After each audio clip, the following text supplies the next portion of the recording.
Hello everyone, welcome to the second lecture of agronomy on my YouTube channel Go for Agriculture. I am Abhishek and I hope कि आपको मेरी first video the first lecture of agronomy पसंद आई होगी। तो आइए हम पढ़ते हैं सेकंड लेक्चर को। इस लेक्चर को मैंने 4 टॉपिक्स में डिवाइड करा है। First, Indian agriculture and the economy. Second, national income and per capita income. Third, agriculture GDP and fourth, women's role in Indian agriculture and empowerment. तो आइए हम फर्स्ट पॉइंट को पढ़ते हैं। फर्स्ट है Indian agriculture and economy. The Indian agriculture sector of India has occupied almost 43% of India's geographical area and is playing a very significant role in Indian economy. इसका मतलब ये हुआ कि इंडिया का जो भी जियोग्राफिकल एरिया है उसका 43% एरिया इंडियन एग्रीकल्चर में यूज़ होता है। Second point, agriculture contributes to 16% in country's GDP and 60% of employment। ये मैंने लास्ट लेक्चर में डिस्कस करा था कि जो इंडिया की जीडीपी है उसका 16% एग्रीकल्चर से है और 2/3 ऑफ द इंडियन पॉपुलेशन को ये एम्प्लॉयमेंट प्रोवाइड करता है। थर्ड पॉइंट है it plays a significant role in the growth of socio economic sector in India. यहाँ पे एक वर्ड है सोशियो इकोनॉमिक सेक्टर। इसका सिंपल यही मीनिंग है कि सोसाइटी के इकॉनमी को इन्हेंस करने वाला सेक्टर। ये क्या है, एक रिलेशनशिप है सोशल बिहेवियर और इकोनॉमिक्स यानी इकॉनमी। ये एग्जामिन करता है कि how social norms, ethics, philosophies influence करते हैं कंज्यूमर के बिहेवियर को। ठीक है, और इसका लास्ट पॉइंट है data of recent year are showing that contribution of agriculture in India is constant and is not increasing. तो इसका बहुत बड़ा रीज़न भी है। पहले हम जानते भी थे कि 1947 के टाइम पे एग्रीकल्चर जो है वो इंडिया की जीडीपी का बहुत बड़ा पार्ट था, लेकिन अब ये बहुत ही कम हो गया है। इसका रीज़न ये है कि अब सर्विस सेक्टर, जिसको हम आज टर्सरी सेक्टर भी कहते हैं, ये इंडिया की जीडीपी का लगभग 54% है। तो सर्विस सेक्टर में क्या क्या आता है? Retailing, bank, hotels, real estate, education, health, social work, media, ETC. तो इन सभी चीज़ों ने इंडिया के जीडीपी में मेन पार्ट कवर करा है। अब हम थोड़ा सा देखते हैं कि इंडिपेंडेंस के टाइम पे इंडिया का क्या कंडीशन था। India was largely dependent upon food imports due to less development and regular famines. तो उस टाइम अगर हम बात करें तो 1947 में इंडिया का जो पॉपुलेशन था वो ओनली 33 करोड़ था और 1960 आते आते ये 45 करोड़ हो गया। यानी इंडिया का पॉपुलेशन बहुत तेज़ी में बढ़ रहा था और रेगुलर फेमाइंस भी आ रही थी। तो अगर हम 19वीं सेंचुरी के कुछ पहले से बात करें तो 1770 में द ग्रेट बंगाल फेमाइन आया, उसके बाद आगरा फेमाइन आया, 1866 में उड़ीसा में फेमाइन, 1873 में बिहार में फेमाइन, 1943 में बंगाल में फेमाइन और 1964, 65 में और 65, 66 में लगातार 2 बार सूखा पड़ा यानी ड्रॉट आया। तो इतने रेगुलर फेमाइंस के वजह से यहाँ पे फूड शॉर्टेज होने लग गया, जिसकी वजह से इंडिया को सिर्फ फूड इंपोर्ट ही करना पड़ता था, वो सेल्फ डिपेंडेंट नहीं था फूड में। अगला पॉइंट है India depends heavily on the agriculture sector specially on the food production unit after 1960 crisis in food sector. Third point है the green revolution came into existence with the aim to improve the agriculture in India. यहाँ पे green revolution के बारे में हम आगे पढ़ेंगे। ठीक है, तो ग्रीन रिवॉल्यूशन जो है वर्ल्ड का थर्ड एग्रीकल्चर रिवॉल्यूशन था।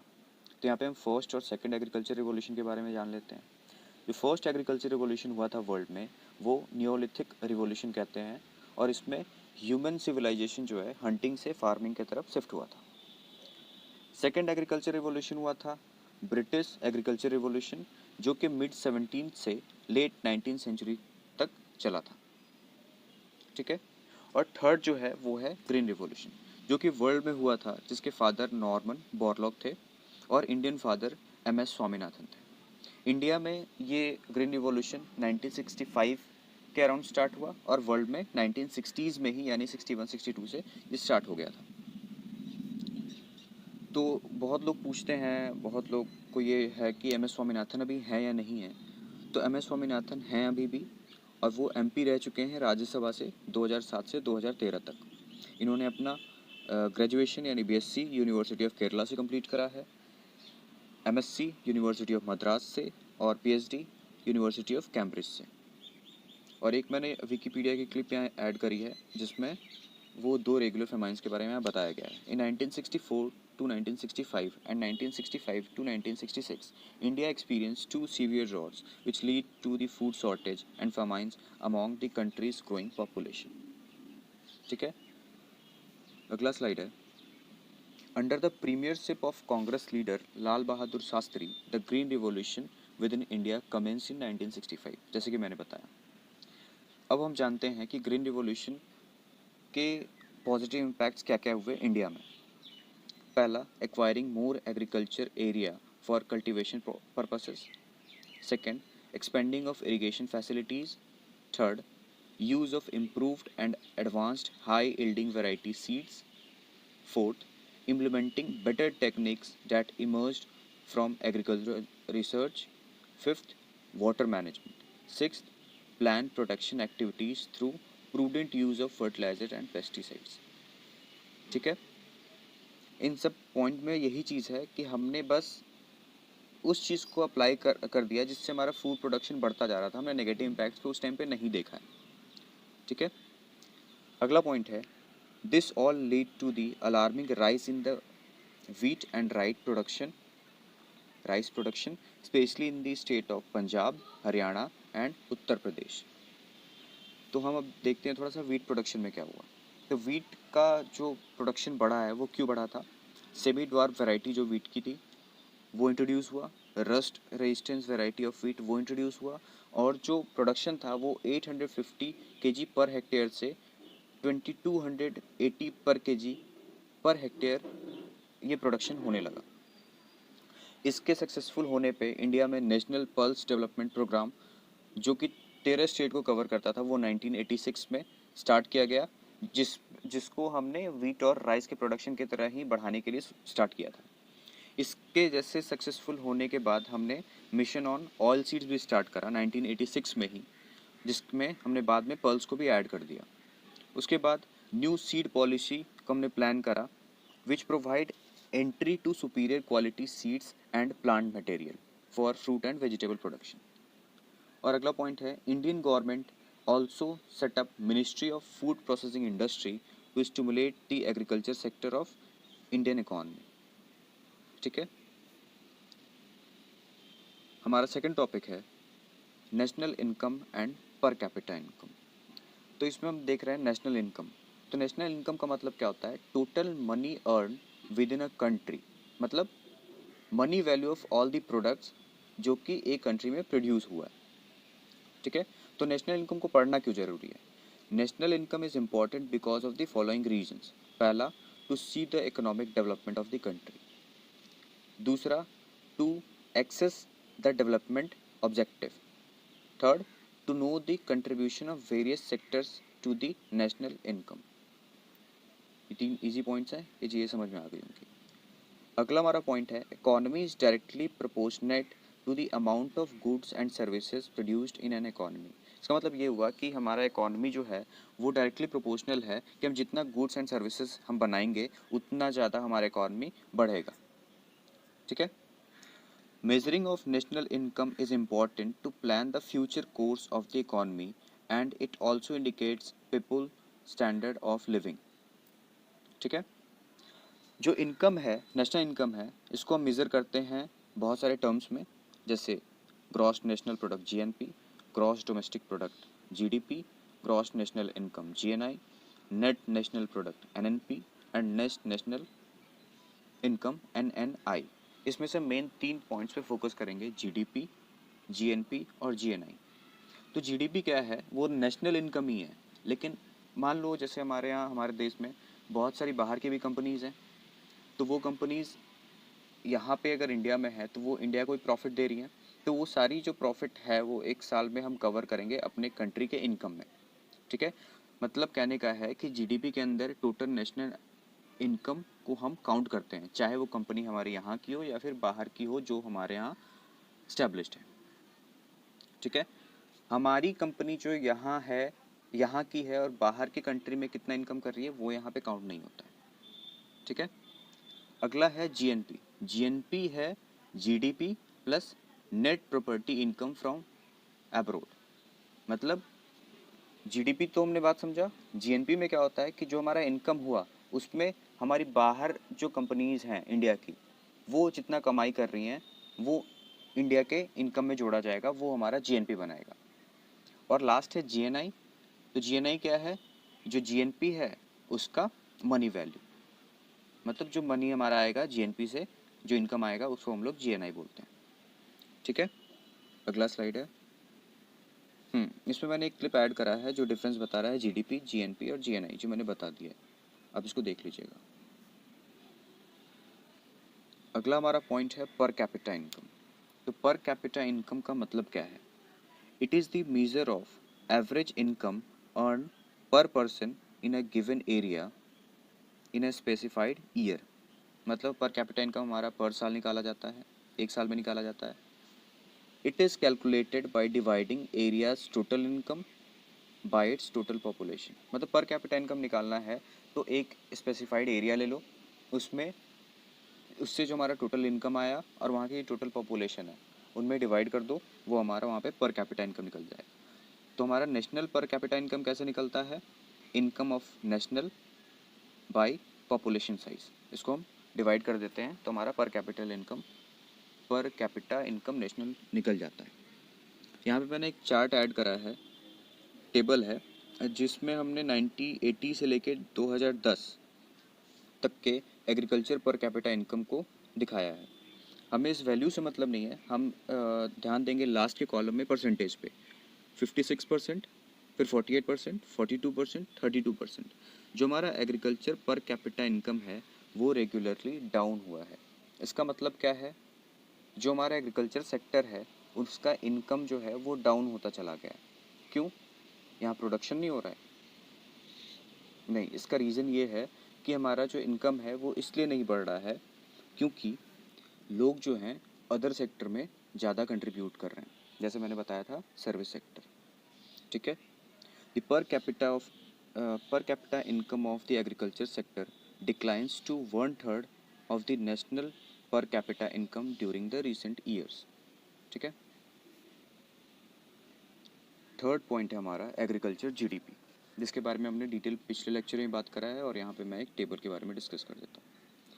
तो इस टेबल में हम देख रहे हैं 1990 से 91 तक जो परसेंटेज था एग्रीकल्चर जीडीपी का वो 32% था। फिर ये डाउन हुआ 20% तक 2005 से 2006, और डाउन हुआ 2009 से 2010 में, और अभी रिसेंट डेटा 2019 से 20 देखें तो ये 15% ही रह गया है, जो कि पहले से बहुत ज़्यादा डाउन है। अगला पॉइंट है earlier it was agriculture which mainly contributed to the Indian GDP. The Indian government is still looking up to improve the GDP of the country, and so several steps have been taken to boost the economy. Policies of FDI यानी हमारा क्या है? Foreign direct investment. इसका मतलब क्या होता है? कोई भी बाहर की कंपनी या फिर बाहर की कोई भी बॉडी हमारे यहाँ की कंपनी में अपना शेयर खरीदती है। ठीक है। SEZ, इसका मतलब क्या हुआ? स्पेशल इकोनॉमिक जोन्स, जिसके अंदर जो दो कंट्रीज़ है या फिर दो बॉडीज़ हैं इनके बीच में जो लॉज बनते हैं, बिजनेस और ट्रेड लॉज, वो इसके अंडर बनते हैं। थर्ड है NRI यानी नॉन रेजिडेंशियल इंडियंस की जो कंपनीज़ हैं, इनके इन्वेस्टमेंट के लिए बहुत सारे लॉज एंड रेगुलेशंस बनाए गए हैं, जिसको अभी अगर हम कोरोना के टाइम पे देखें तो जो गवर्नमेंट है उसको स्ट्रिक्ट करते जा रही है कि जो इंडिया की कंपनी है वो इंडिया में ही रहे, किसी दूसरी कंट्री में ना जाए। ठीक है। अगला हमारा लास्ट पॉइंट है women's role in Indian agriculture and empowerment. तो हम इस बारे में अच्छे तरीके से जानते हैं कि अभी जो इंडिया है उसमें वुमेन हर एक्टिविटीज़ में पार्ट लेती हैं, जैसे एजुकेशन है, स्पोर्ट्स है, पॉलिटिक्स है, मीडिया है, सर्विस सेक्टर है। एग्जाम्पल में हम देख ले इंदिरा गांधी, जिन्होंने भारत में रेगुलर 15 साल तक प्राइम मिनिस्टर के पद पे सर्व करा है इंडिया को, जो कि वर्ल्ड में सबसे लंबा ड्यूरेशन है। ठीक है। प्रतिभा देवी सिंह पाटिल, जो हमारे देश की प्रेसिडेंट भी रह चुकी हैं। ठीक है। अब दो मैंने जो लॉज है आर्टिकल के साथ मैंने यहाँ मेंशन करा है, इसको एक बार हम देख लेते हैं।